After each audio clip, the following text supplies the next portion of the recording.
I had a couple of questions, and one I was going to start with is this sunset clause. I'm very concerned about the way this clause would work. Once this agreement expires, Iran's nuclear program would be treated just like Japan's or just like Germany's.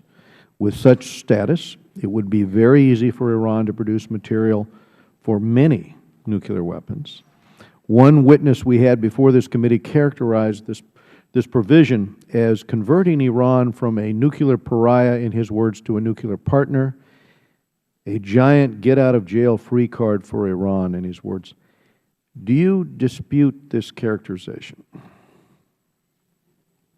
Thank you, Mr. Chairman. I believe that any comprehensive agreement with Iran must have an extremely long duration. It has been decades that the international community has had concerns about Iran's nuclear program, and the United States had a public national intelligence estimate that said until 2003, Iran was attempting to build a nuclear weapon and had such a program. We have maintained our concerns about Iran's program even since 2003, and that's the whole reason for this negotiation. So I believe that any comprehensive agreement must have a very long duration before Iran would, in fact, meet the standards required under the UN Security Council resolutions to be treated as a non-nuclear weapons NPT state. Along that road, they would be the subject of quite intrusive monitoring, transparency, and verification measures carried out by the IAEA. During that time, they would have, if they end up with an indigenous enrichment program, very small, very limited to practical needs, very focused on intrusive monitoring to ensure that there were no covert operations. Their issues concerning possible military dimensions would have to be addressed. Their research and development would have to be constrained in quite significant ways.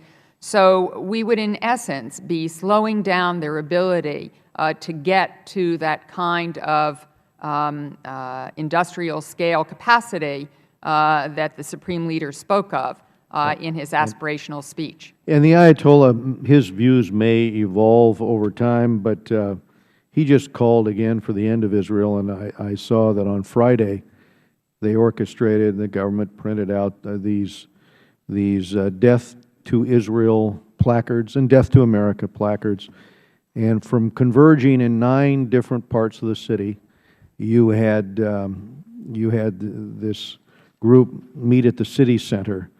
700 towns and cities. The government orchestrated this rally, Death to Israel rally. So clearly, we're up against an attitude here that is pretty pronounced. And you've heard me comment before about some of the Ayatollah's statements about the ICBM ballistic missiles. A central component of a nuclear program is that delivery capability. He's talking about mass producing these. The basic duty of every military man to be involved in this. Will a long-term agreement include limitations on their ballistic missile production, and will it include robust monitoring and verification on that front?